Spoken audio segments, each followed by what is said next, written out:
You there, the black girl in the back with the cheap uniform. Come up here. Now. Chase Hendricks's voice sliced through the Orpheum Theater. 500 guests turned. 2 million viewers watched online. Zara Williams was 11 years old. Her hands trembled. I'm sorry, sir. I didn't mean... Save it. He grabbed her shoulder, dragged her into the spotlight. Let's see if you can actually sing or if you're just taking up space. He snapped at his band. Give her higher ground. The impossible note that made me $2 million. He leaned close, microphone off, but hers still on. Fail quietly, kid. The audience held its breath. What she did next didn't just prove him wrong. It ended everything he'd built on lies. 4 hours earlier, Zara had stood in that same theater with her stomach tied in knots. She lived in Compton with her mother and 2 younger brothers in a 2-bedroom apartment where the heater only worked in 1 room. Her mother was a nurse who worked night shifts at County General, sleeping during the day in stolen 3-hour blocks while Zara made mac and cheese for her brothers and helped them with homework. Money was always the question. Can we afford it? Not this month. Maybe next year. Zara had been singing since she was 5, standing in the second row of the New Hope Baptist Church choir every Sunday. By 7, her choir director, Ms. Johnson, had pulled her mother aside after service. Your daughter has perfect pitch, Ms. Johnson had said. 1 in 10,000 people can identify any note just by hearing it. She hears things the rest of us can't. Her mother had smiled, proud but tired. What do we do with that? Berkeley, Juilliard, professional training. Ms. Johnson paused. It costs money we don't have. So Zara sang at church. She sang in the school choir at Jefferson Elementary, where the music budget had been cut 3 years running. She sang in her room at night quietly, teaching herself runs from YouTube videos on her mother's old phone. Her range was unusual. D3 chest voice to G6 whistle register, those impossibly high notes that sounded like wind chimes. She didn't know this was rare. She just knew it felt right.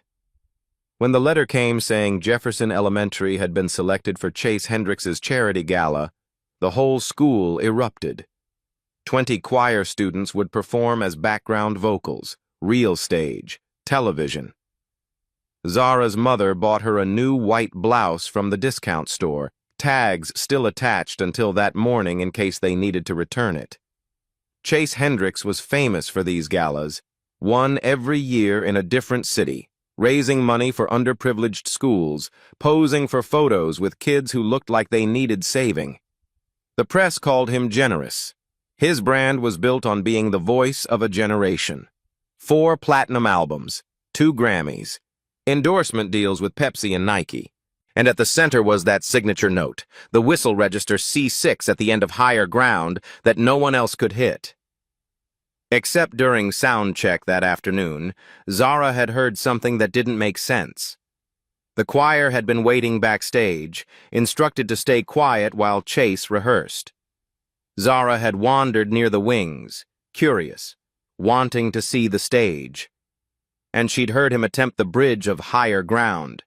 He'd started strong. His voice was good, trained, polished, expensive sounding. But when he reached for that famous high note, something broke. His voice cracked around A5, 2 full steps below where it should have been. He'd stopped, frustrated, and snapped at his sound engineer. Bring the track up higher on that section. I need more support. The engineer nodded, adjusted something, and when Chase sang it again, the note was perfect. Too perfect. It didn't sound like it was coming from his throat. It sounded like it was coming from the speakers. Zara stood there, confused. She had perfect pitch. She could hear the difference between a live voice and a recording. She could hear the slight digital shimmer, the way the note sat on top of the music instead of inside it. That perfect C6 wasn't Chase Hendricks. It was a backing track. She'd gone back to the choir risers and said nothing. Who would believe an 11-year-old girl from Compton over a man who'd sold 4 million albums? But now, Standing under the spotlight with his hand gripping her shoulder, with 2 million people watching and his whispered threat still ringing in her ears, Zara understood something else. He knew she'd heard him at sound check. This wasn't about giving her a moment to shine. This was about making sure no one would ever believe her if she told the truth. The band started playing. The opening chords of Higher Ground filled the theater. Zara's mouth went dry. "I don't think I can," she started. "Sure you can, sweetheart." Chase's voice was loud for the audience. "Just follow the music." But Higher Ground wasn't easy. The verse sat comfortable, but the bridge climbed relentlessly toward that signature whistle register C6 that had made Chase Hendricks famous.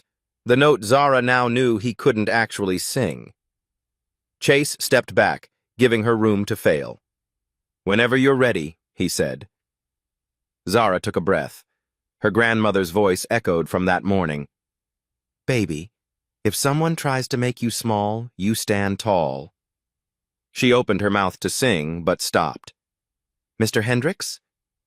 Her voice was small but carried through the microphone.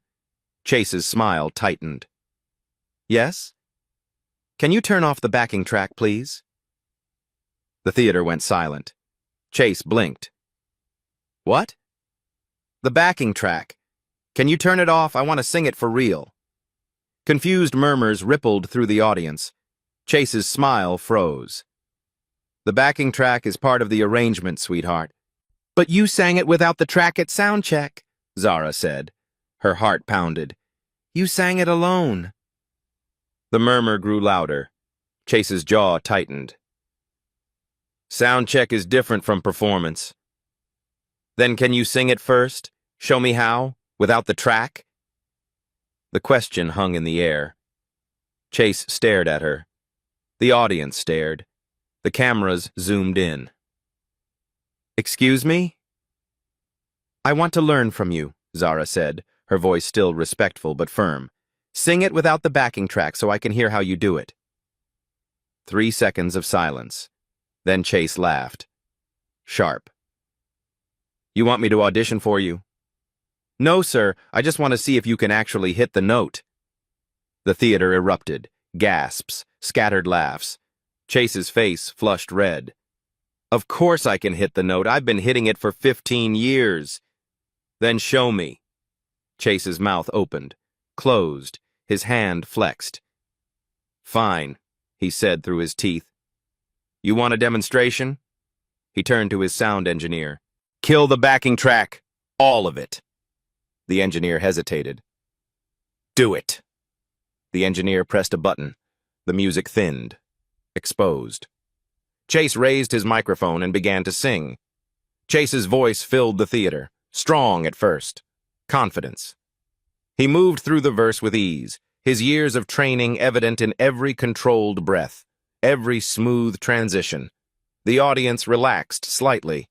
Maybe this was just a misunderstanding. Maybe the kid was wrong. Then he reached the bridge. The melody climbed. E4, G4, B4. Chase's voice followed, still solid, still controlled. But as the notes pushed higher, something changed. His neck tensed. His shoulders rose slightly, betraying the strain. D5, E5, A5. And then he reached for the C6. His voice cracked. It broke somewhere around A sharp, a full step and a half below the target, the sound splintering like glass. He stopped abruptly, coughed, tried to cover it with a laugh. "Sorry, folks. Dry throat." He smiled, but it didn't reach his eyes. "That's why we use the track, to protect the voice during long shows." But Zara had heard enough, and so had everyone else. "You didn't hit it," she said quietly. Chase turned to her, his smile now a thin line. "I told you my voice is tired." "But on your album, you hit that note 27 times, Zara said. Her voice was growing stronger now, fueled by something she didn't fully understand yet. "I counted. And in every live video online, you hit it perfectly, every single time." The audience shifted. Phones came out. People started looking at each other. "What are you trying to say?" Chase's voice had an edge now, the smooth veneer cracking. I have perfect pitch, Zara said. I can hear frequencies. The note on your album? It's 1046.5 hertz.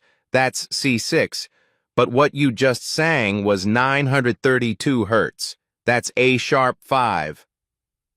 Someone in the audience whispered, Is she right? Chase's face reddened. Listen, little girl.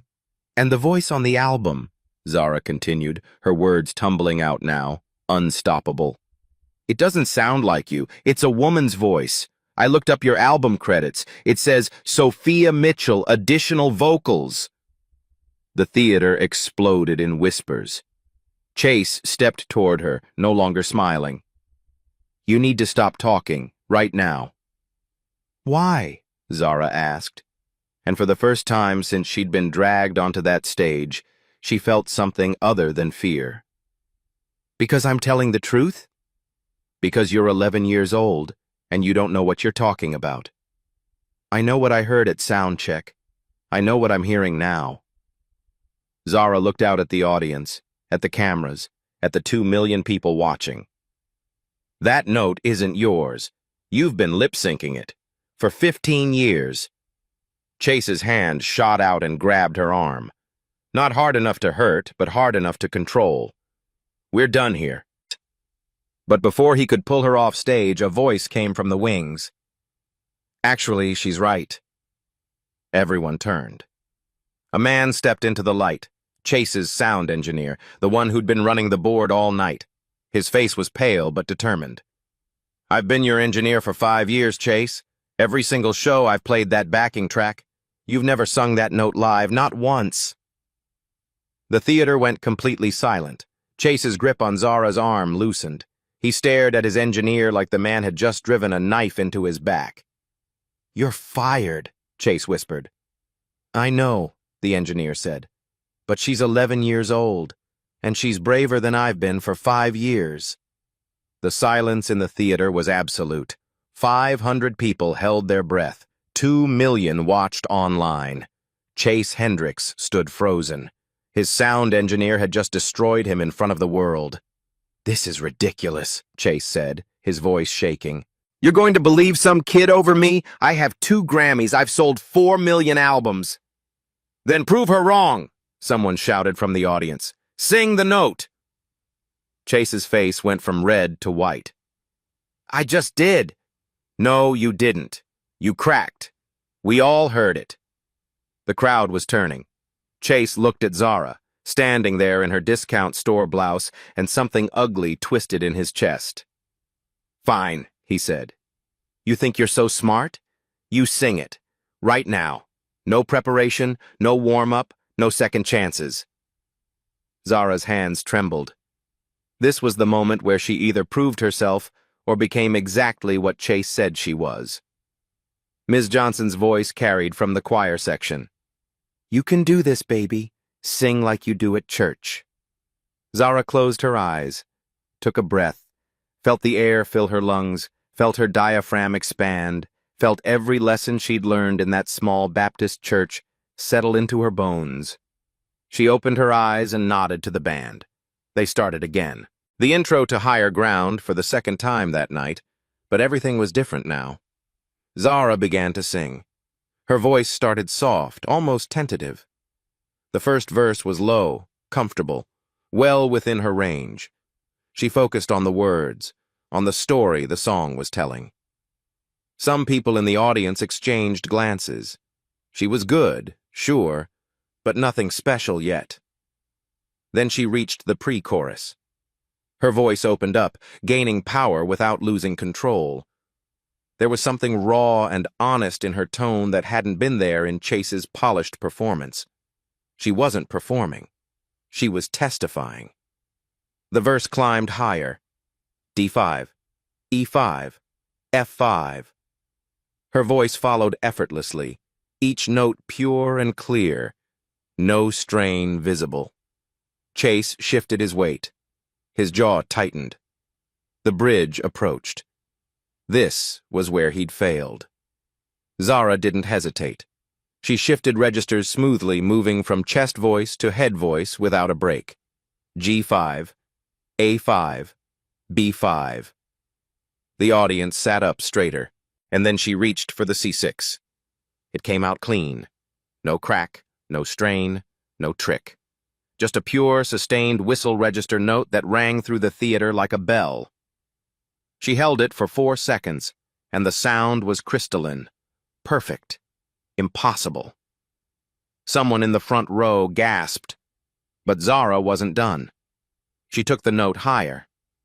D6, E6, F6. Into territory that Chase's backing track had never even attempted. Her face was calm, almost serene, as she explored the upper reaches of her range with the confidence of someone who'd lived there her whole life. Then she brought it back down. F6 to C6 to A5 to F5, each transition seamless, each note a small miracle. She finished the bridge and moved into the final chorus, her voice now fully open, no longer hiding, no longer afraid. When she sang the last word and let it fade into silence, nobody moved. Then the theater erupted, 500 people on their feet, screaming, applauding, some with tears streaming down their faces. The Jefferson Elementary Choir was jumping. Ms. Johnson had both hands over her mouth. The online stream exploded. Within 30 seconds, 50,000 people had shared the video. Within a minute, Zara Williams was trending worldwide. Zara stood in the spotlight, breathing hard, not quite believing what had just happened. Chase Hendricks looked like he'd been struck. His face had gone gray. Yolanda Carter, a legendary R&B singer sitting as a judge in the front row, stood up. She was crying. "That," Yolanda said, her voice thick with emotion, "is the best thing I've heard from an 11-year-old in my entire career. Baby, you didn't just hit that note. You owned it." The applause grew louder. Marcus Webb, another judge, a black music producer who'd worked with Alicia Keys and Kendrick Lamar, was shaking his head. "I need to say something." He stood up.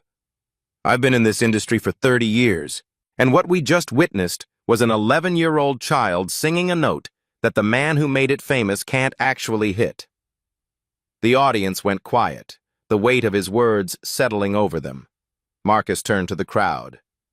"That album track? I mixed it. I was there. And Zara's right. That's not Chase's voice. That's Sophia Mitchell. She's a session singer in Atlanta. She was paid $2,000 and asked to sign an NDA. She never got proper credit." Chase tried to speak, but no sound came out. "I stayed quiet, because that's what you do in this industry," Marcus continued. "You protect the star. You protect the money. But I'm done protecting lies, especially when an 11-year-old has more courage than I've had in 3 decades. The theater exploded. Journalists typing furiously, audience members shouting questions, cameras abandoning fixed positions. Chase finally found his voice. "This is insane. You're going to destroy my career over a backing track? Everyone uses them. Beyoncé uses tracks." "But they don't claim they're singing live," Yolanda shot back. "They don't sell tickets to live performances and then lip sync. That's fraud, Chase." I didn't," Chase sputtered, looking around for support. But his band members were looking away. His manager was on his phone, probably calling lawyers. Chase turned to Zara, and for a moment she saw something in his eyes that made her step back. Rage, yes, but also fear. "You're going to regret this," he said quietly, just loud enough for her microphone to catch. "You and your little school and your nobody teacher. I will make sure you never work in this industry. Do you understand me? Never." The threat hung in the air, caught by every camera. Ms. Johnson started to rise from her seat, but Zara spoke first. "I'm 11 years old," she said, her voice steady. "I don't work in the industry. I just sing because I love it, and you can't take that away from me." She paused, then added, "But maybe someone should take it away from you." The theater went silent. Then someone started a slow clap, then another. Within seconds, 500 people were applauding, not for Chase Hendricks, but for a child who'd refused to lie. Chase looked around at the cameras, at the ruins of everything he'd built. Then he walked off stage. The moment his foot hit the wings, the theater erupted again. People were on their phones. The live stream chat was moving too fast to read. Someone shouted, "Check Twitter, he's already trending." Not Zara Williams anymore. Chase Hendricks exposed. Chase Hendricks fraud. Chase Hendricks eyes over. Within 5 minutes, his Wikipedia page had been edited. Within 10, major music blogs were posting articles with headlines like, "Famous singer exposed by 11-year-old." Within 15, 3 of his sponsors had issued statements saying they were reviewing their relationship with him. Zara stood on that stage, surrounded by chaos she'd created simply by telling the truth, and felt something she'd never felt before. Not pride, exactly. Not triumph. Just the quiet certainty that she'd done the right thing, even though she had no idea what would come next. The chaos lasted 20 minutes before security cleared the theater. Zara sat backstage in a folding chair, Ms. Johnson's arm around her shoulders, watching adults argue in urgent whispers. Event organizers, Chase's management team, people in expensive suits talking into phones. Nobody was talking to her. Her mother had called 3 times from the hospital, couldn't leave her shift. "Baby, what happened? Are you okay?" Zara didn't know how to answer. What had happened was that she'd destroyed a famous man's career in 3 minutes. Whether she was okay was unclear, and yes, she wanted her mother, but County General was 40 minutes away and her mother couldn't afford to lose this shift. "I'm fine, Mama. Ms. Johnson is here." That had been an hour ago. Now it was nearly midnight. The other choir kids had gone home. The theater was empty except for crew breaking down equipment. Zara was still sitting in that folding chair, waiting. That's when Chase's lawyer arrived. He was a white man in his 50s, wearing a suit that probably cost more than Zara's mother made in 6 months. He carried a leather briefcase and had a smile that didn't reach his eyes. "Miss Williams," he said, pulling up a chair. "I'm Robert Kraft. I represent Mr. Hendricks." Ms. Johnson's arm tightened. "She's 11 years old. If you want to talk to her, her mother needs to be present." "Of course. I'm not here to interrogate anyone. I'm here to resolve this unfortunate misunderstanding." "There's no misunderstanding," Ms. Johnson said. "Your client can't sing the notes he's famous for. That's fraud." Kraft's smile didn't waver. "The music industry is complex. Artists use vocal support, backing tracks, studio enhancement. It's standard. What happened tonight was a young girl making serious accusations without understanding the professional context." "I understand that he lied," Zara said quietly. Kraft turned to her. "No, sweetheart. You misunderstood. And unfortunately, that's caused Mr. Hendricks significant harm. His sponsors are threatening to pull out. His tour dates are in jeopardy. Millions of dollars in damages." The word damages hung like a threat. "Are you threatening to sue an 11-year-old? Ms. Johnson's voice was ice. "Not at all. We're hoping to avoid legal action, which is why I'm here with a solution." He opened his briefcase, pulled out a document. "If Zara signs this, we can all move forward." Ms. Johnson took the paper. Her face grew darker with each line. "This says she made false accusations, that she apologizes, that she was seeking attention." "It's a mutual agreement," Kraft said. "In exchange, Mr. Hendricks will not pursue legal action. And as goodwill, he'll personally fund a music scholarship for Zara.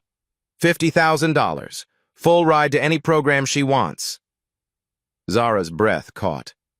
$50,000. That was Berkeley.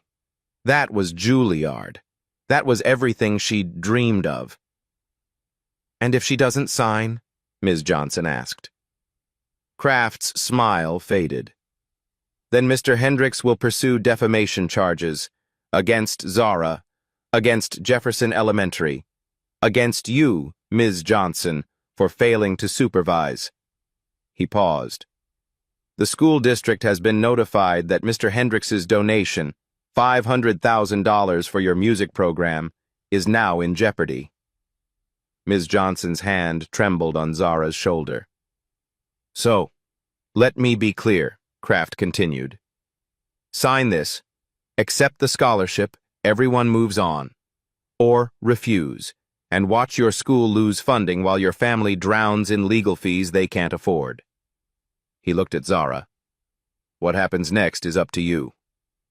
Zara stared at the document, at the words that would call her a liar, at the signature line that would erase everything. She thought about her mother working double shifts, about her brothers who needed shoes, about the kids at Jefferson Elementary who'd lose music because of her. She thought about the truth. "No," she said. Kraft blinked. "Excuse me?" "I'm not signing that. I didn't lie, he did. And I'm not going to say I lied just because he's rich and I'm not." "Young lady, I don't think you understand the consequences." "I understand you're trying to scare me." Zara stood up. Even at less than 5 feet tall, even with shaking hands, she looked him in the eye. "Sue me if you want, but I'm not signing that paper." Kraft's face hardened. "Then we'll see you in court." He gathered his briefcase. At the door, he turned back. "By tomorrow morning, there will be stories about you, about your family, private things, painful things. And when it gets bad, and it will, remember you chose this." Nick. Then he was gone. Ms. Johnson pulled Zara close. "Baby, are you sure that scholarship—" "I don't want his money," Zara whispered. But as they walked into the cold Los Angeles night, Zara couldn't stop shaking.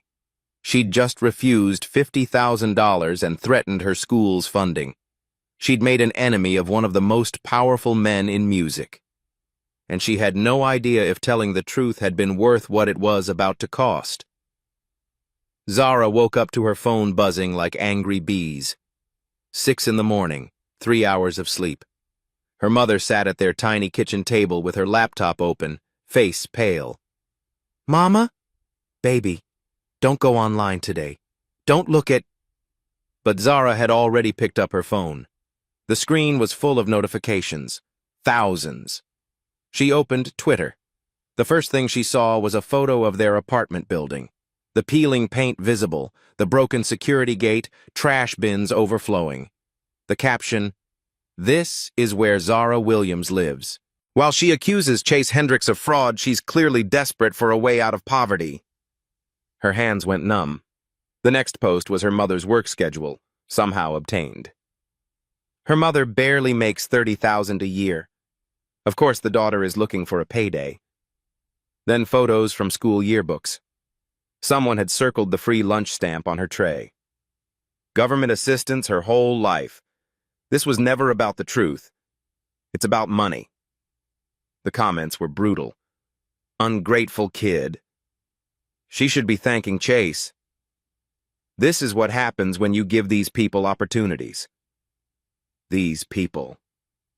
Her phone buzzed with texts from unknown numbers, threats, slurs. Ms. Johnson called.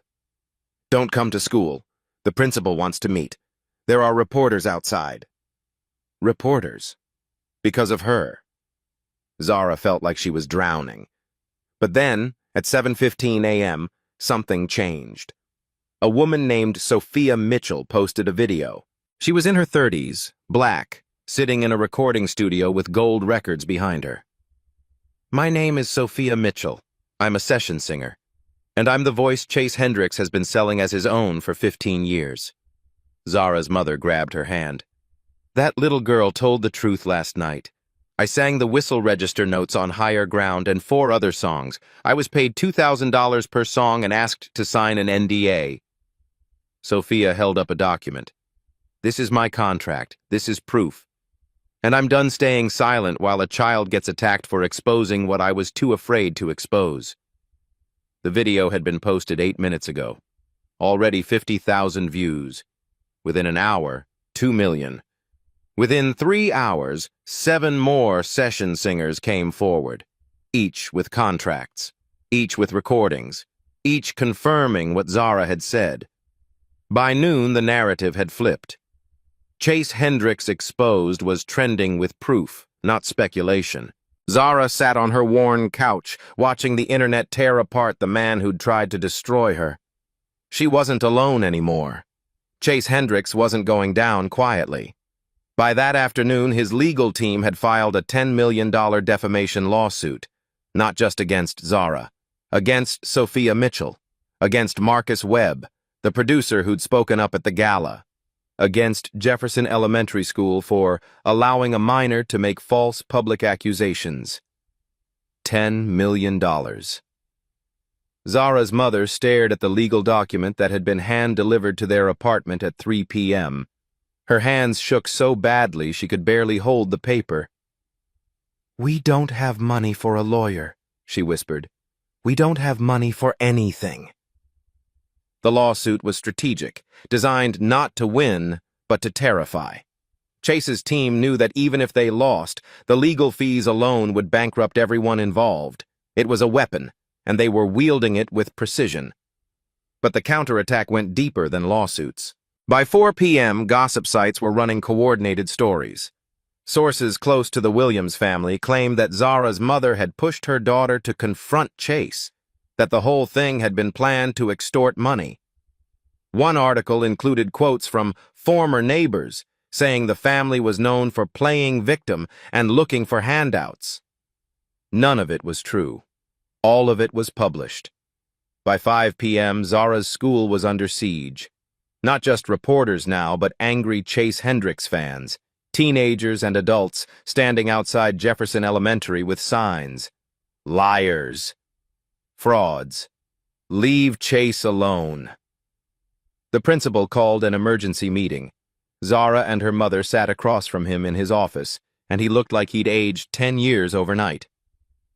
"I'm sorry," he said, "but the school board is considering suspending Zara pending investigation." "Investigation of what?" Zara's mother demanded. "She told the truth. You saw the video. Everyone saw it. The board is concerned about the attention, the threats. We've had to increase security. Parents are calling, worried about their children's safety." He rubbed his face. "And Chase Hendricks's lawyers are threatening to sue the district for negligence. They're saying we failed to supervise Zara, that we allowed her to defame their client on school time." "She wasn't on school time," Ms. Johnson interjected from the corner where she'd been standing. "She was at an evening event." "It was a school-sanctioned event," the principal said. "The choir was there representing Jefferson Elementary, which means legally we're liable." Zara felt her chest tighten. "So I'm being suspended because I told the truth?" "You're being suspended because the school can't afford to fight a lawsuit from Chase Hendricks's legal team." The principal's voice was heavy with regret, but the words still landed like stones. "I'm sorry, Zara. I truly am. But the board meets tomorrow, and I don't think I can protect you." They left the school through a back entrance to avoid the cameras.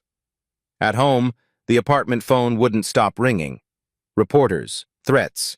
Someone claiming to be from Child Protective Services saying they'd received reports that Zara's mother was exploiting her child. It was fake. CPS didn't work like that, but it was effective. Every call was a small knife. Zara's brothers were scared. They didn't understand why angry people were outside their building, why their sister was on TV, why everything felt like it was falling apart. That night, Zara's mother sat on the edge of her bed. Her eyes were red from crying. "Baby, I need to ask you something." Her voice was barely above a whisper. "If you could take it back, would you?" Zara thought about the question. About the $50,000 scholarship she'd refused, about the reporters outside their building, about her school suspending her, about the threats and the lies and the $10 million lawsuit that could destroy their lives. "No," she said finally. "I wouldn't take it back." Her mother closed her eyes, and a tear slid down her cheek. "Then we fight. I don't know how, but we fight." But fighting seemed impossible when the enemy had unlimited money and unlimited reach. At midnight, Zara lay awake in the bed she shared with her brothers, listening to them breathe in their sleep. She thought about Chase Hendricks in his mansion somewhere in the Hollywood Hills, probably sleeping peacefully, protected by lawyers and money and the knowledge that the system was built to protect people like him. She thought about how easy it would be to give up, to sign the paper his lawyer had offered, to say she was sorry for telling the truth. And then she thought about Sophia Mitchell, who'd been silent for 15 years before finding the courage to speak. About Marcus Webb, who'd stayed quiet for 3 decades before standing up. About the 7 other session singers who'd come forward, risking their own careers. They'd all been afraid. But they'd spoken anyway. Because someone had to. Even if that someone was just an 11-year-old girl who refused to lie. Zara closed her eyes and tried to sleep, knowing tomorrow would be worse. Not knowing that tomorrow would bring something she never expected. Help. The knock came at 7 in the morning. Zara's mother answered cautiously, expecting reporters. Instead, she found a woman in her 40s, professionally dressed, carrying a briefcase. "Mrs. Williams, my name is Diana Carter. I'm an entertainment attorney. I'd like to represent your daughter, pro bono." Zara's mother blinked. "I'm sorry, what?" "No charge. Sophia Mitchell hired our firm to defend her. When we heard Chase sued an 11-year-old child, 3 partners volunteered to take Zara's case. May I come in?" Within an hour, their kitchen table was covered with documents. Diana worked quickly, pen moving across legal pads. "Chase's lawsuit is garbage," she said bluntly. "Defamation requires false statements. Everything Zara said was true. He won't win. But he knows that. This is intimidation, not litigation." "So what do we do?" Zara's mother asked. "We counter-sue, fraud, false advertising, breach of contract with ticket holders." Diana looked up. "We make it a class action. Make it too expensive for him to continue." A second knock interrupted them. Ms. Johnson entered with Marcus Webb, the producer who'd exposed Chase on stage. "I wanted to check on her," Marcus said. He sat across from Zara. Up close, she could see exhaustion in his face. Chase's lawyers had gone after him too. "I've been in this industry 30 years, Marcus said. "I've watched powerful people crush careers. But I've also watched movements start." He pulled out his phone. "Look at this." And believe Zara was trending, exploding. Alicia Keys had tweeted, "Protect that child. Listen to her truth." John Legend announced he was covering legal fees if needed. Kelly Clarkson, Fantasia, Jennifer Hudson, all speaking up. "You're not alone," Marcus said. The third knock came at 9 a.m. Rachel Goldstein from 60 Minutes. "I'd like to do a story," Rachel said. "An investigation. Chase's career, his pattern of credit theft, the industry that protected him. I want to tell the whole story." "Why?" Zara's mother asked suspiciously. "Because I have a daughter your age," Rachel said quietly. "And if someone tried to silence her for telling the truth, I'd want someone to help." By noon, the apartment was full. Diana's paralegal had arrived with documents. 2 of Sophia's industry contacts offered statements. Ms. Johnson was coordinating with Jefferson Elementary teachers who wanted to support Zara publicly. Then Sophia Mitchell herself arrived. She wasn't what Zara expected. In videos, Sophia looked polished. In person, she looked tired, human, scared. She sat next to Zara and took her hand. "I was 23 when I signed that NDA," Sophia said. "I needed the money. I needed the credit. And when they buried my name where nobody would see it, I told myself it was fine. Just business." She paused. "I told myself that lie for 15 years, until I watched an 11-year-old refuse to lie at all." "I'm scared," Zara admitted. "Me too," Sophia said. "But we're scared together now. That's different." By evening, the narrative was shifting. not just on social media, but in major outlets. The New York Times. Session singer speaks out. The hidden voices behind pop music. Rolling Stone was preparing an expose on Chase's entire catalog. Billboard was investigating how many other artists had similar arrangements. The story had grown beyond Zara. It was about people whose work was stolen, whose talent was used and discarded, whose names were erased so others could shine. Jefferson Elementary's principal called. The school board had voted. Zara wasn't being suspended. Instead, they were declining Chase's donation and issuing a public statement supporting Zara's right to speak truth. "We don't want money from someone who attacks children."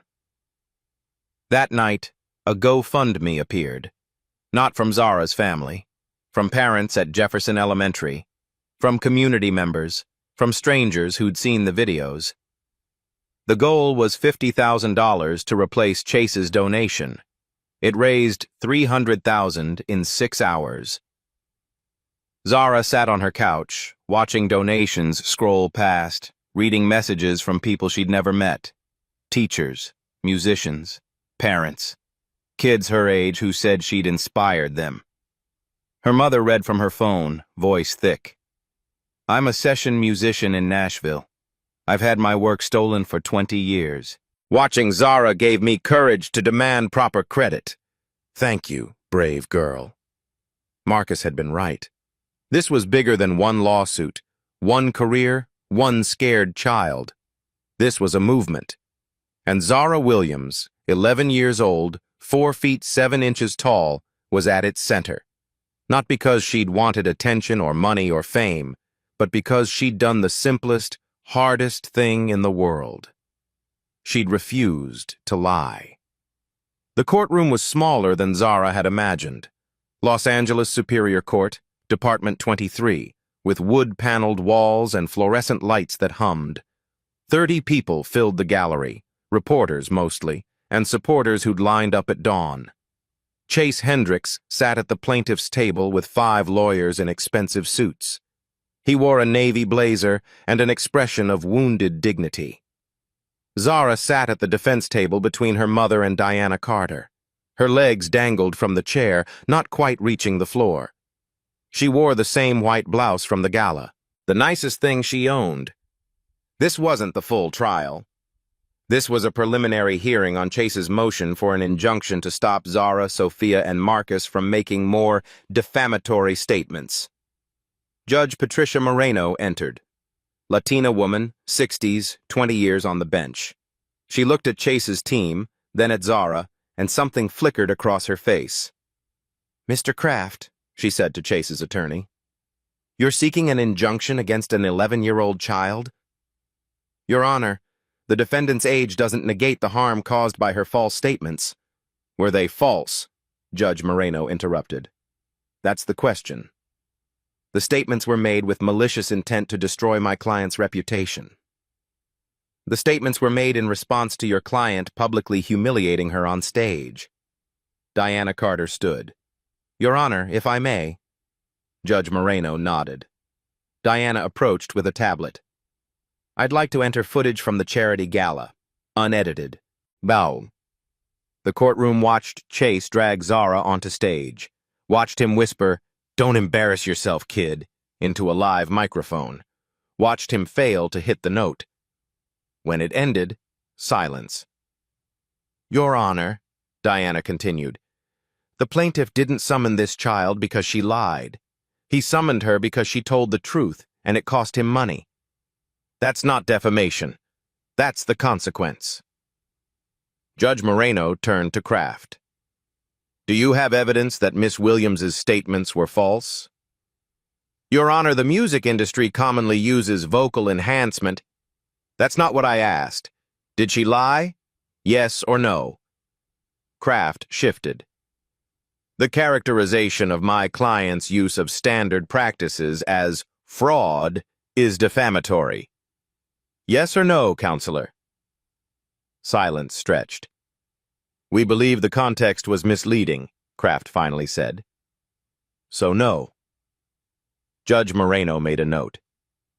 "Ms. Carter, Do you have evidence supporting Miss Williams's claims? Yes. I'd like to call Sophia Mitchell. Sophia took the stand, was sworn in. Diana walked her through testimony. The contracts, the NDAs, the recordings proving her voice was on Chase's albums. The emails explicitly instructed her never to claim credit. Miss Mitchell, Diana asked, when you heard Zara Williams say Chase Hendricks couldn't sing those notes, what did you think? I thought, finally. Someone said it out loud. And was she correct? Yes, completely. Diana sat. Kraft stood for cross-examination, but Judge Moreno held up her hand. I've heard enough. She looked at Chase directly. Mr. Hendricks, I'm going to ask you something. You're under oath, even not on the stand. Can you, right now in this courtroom, sing the note in question? Chase's face went pale. Your Honor, I don't see how that's relevant. It's extremely relevant. You're asking this court to silence people who say you can't hit a note. Prove them wrong. Sing it. The courtroom held its breath. Chase looked at his lawyers, at the judge, at Zara. My voice isn't warmed up. I can't just perform on demand. You performed on demand for 15 years, Judge Moreno said. You sold tickets to live performances. Surely you can demonstrate it once. Chase's mouth opened, closed. No sound came out. That's what I thought. Judge Moreno picked up her gavel. The motion for injunction is denied. Furthermore, I'm sanctioning the plaintiff for bringing a frivolous suit intended to silence truthful speech. Mr. Hendricks, you don't get to drag an 11-year-old into court because she embarrassed you. She looked at Zara. Miss Williams, you're free to continue telling your story. That's called the First Amendment. It protects truth, even when truth is inconvenient. The gavel came down. The gallery erupted. Reporters rushed for exits. Camera flashes went off. Chase Hendricks sat frozen, his lawyers already packing briefcases. Zara felt her mother's arms around her, felt Ms. Johnson's hand on her shoulder, heard Sophia crying with relief. Outside the courtroom, Rachel Goldstein waited with her 60 Minutes crew. Zara, how do you feel? I feel like I can breathe again. That night, the 60 Minutes episode aired. 18 million people watched Rachel's investigation. They saw contracts with session singers. They saw frequency analysis proving the voice wasn't Chase's. They saw musicians who'd been silenced by NDAs. They saw Chase, defensive and angry, claiming victim status. They saw him refuse to sing the note when Rachel asked. And they saw Zara, 11 years old, in her small apartment, explaining what perfect pitch was, how she'd known, why she'd spoken. I wasn't trying to hurt him, she said to the camera. I was just telling the truth. I didn't know the truth could be so dangerous. By credits, Chase's remaining sponsors had withdrawn. His label dropped him. Vegas residency canceled. The Grammy committee announced they were reviewing his awards. His career, built on stolen voices and protected lies, was over. Ended by a child who'd simply refused to stay quiet. 3 months later, Chase Hendricks filed for bankruptcy. The class action lawsuit settled. 15,000 ticket holders received refunds totaling $23 million. His mansion went up for sale. His car collection, recording studio, music rights, all liquidated to pay debts. Both Grammy Awards were officially revoked. The Recording Academy cited fraudulent representation of vocal performance. First time in Grammy history. Chase attempted a comeback tour 6 months later. Unplugged and unfiltered, promising everything live, complete transparency. 8 dates in small venues. He sold 11% of tickets. The reviews were brutal. Hendrix's voice, exposed without studio magic, reveals an unremarkable tenor with limited range. The Emperor has no clothes. After the 3rd show, he canceled the rest. Last anyone heard, he was teaching music business at an online for-profit college, making promotional videos nobody watched. But this story isn't about Chase's fall. It's about what rose. Zara Williams received 5 major label offers. Her mother declined them all. She's 11 years old. She needs to be a child first. Instead, Zara signed with an independent label owned by black musicians. The contract was unusual. No albums required until 16, creative control guaranteed, ownership of her masters, and 15% of earnings went to a fund she created. Unbreakable Voices. The fund provided scholarships for young singers from underprivileged backgrounds, free vocal training, music theory, and legal education about contracts and rights. 50 scholarships the first year, 200 by year 3. Zara recorded one single, My Own Voice. She wrote it with Sophia Mitchell, about finding courage, speaking truth, saying no when everyone expects silence. It went gold in 6 weeks. The video featured Zara singing in her church, her school, her apartment, places where her real voice was born. At the end, 50 scholarship recipients joined her. Every race, every background, all credited, all seen. The industry changed.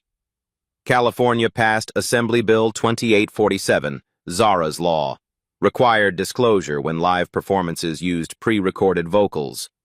Tickets had to state it. Violation was consumer fraud. 12 states adopted similar laws within 18 months. The Recording Academy overhauled credit requirements. All submissions needed detailed documentation of every vocalist. Additional vocals are no longer acceptable. You had to name them.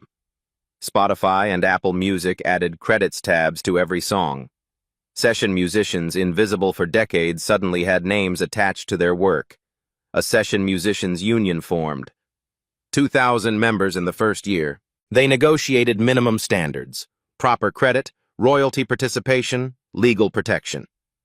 47 artists voluntarily updated liner notes, acknowledging uncredited session singers. Transparency became the new currency. Sophia Mitchell's career exploded. She'd been in the shadows 15 years, now magazine covers. She released her own album. She won a Grammy, for real. In her acceptance speech, she thanked Zara. I was too afraid to speak for 15 years. This 11-year-old showed me what courage looks like. This award belongs to both of us. Marcus Webb started a production company dedicated to properly crediting new talent. I'm done protecting frauds. I'm protecting the truth now. Jefferson Elementary's music program became the best funded in the district. $800,000 from GoFundMe. 2 new teachers, instruments for everyone, scholarships named after Ms. Johnson. Ms. Johnson received offers from prestigious schools. She turned them down. My kids are here. I'm staying. 1 year after the gala, Zara performed at the Grammy Awards. 12 now, still in regular school, still sharing a bedroom, still singing in church. She stood on that stage in a simple dress. No elaborate production, just her voice and piano played by Sophia. She sang My Own Voice. When she hit the final note, a sustained C6 that rang clear through the Staples Center, 18,000 people rose to their feet. Not because it was impossible, because it was honest. Remember that moment? When Chase Hendricks pointed at a small black girl in a cheap uniform and dragged her onto a stage, expecting her to crumble. When he whispered, "Don't embarrass yourself," into a live microphone, thinking nobody would care. He thought he was teaching her about knowing her place. He didn't know she was about to teach the world about truth. 18 months later, Zara Williams is 13. Still in that apartment in Compton. Still shares a bedroom with her brothers. Still takes the bus. But everything changed. Session singers who'd been invisible for decades now have their names in lights. Young artists have legal protection. Audiences demand transparency. And across the country, kids are singing unafraid because they watched an 11-year-old refuse to shrink. Zara didn't just hit a note Chase Hendricks couldn't reach. She hit a note the entire industry couldn't ignore. The note that says, "Your truth matters more than their comfort." The note that says, Being small doesn't mean being silent. Chase thought he could destroy her with threats and lawsuits and money. He learned what every bully learns. You can't silence someone who's decided their voice matters. Today, Chase teaches online classes nobody remembers, awards revoked, mansions sold. Legacy is a cautionary tale. And Zara? Still just a kid who loves to sing, who does homework and argues with her brothers, who sometimes forgets she changed an industry. That's real courage. It doesn't need an announcement or spotlight or millions of dollars. Sometimes it sounds like a 12-year-old saying no when everyone expects her to fold. So here's the question. If you were there, would you have stood up for Zara when lawyers came? When threats started? When everyone said stay quiet? Or would you have stayed seated, relieved it wasn't you? Drop your honest answer below. We all think we'd be heroes, but courage is harder than we imagine. And if you've ever been told to stay small, to know your place, to accept the lie, share your story. Zara's voice was just the beginning. Yours matters too.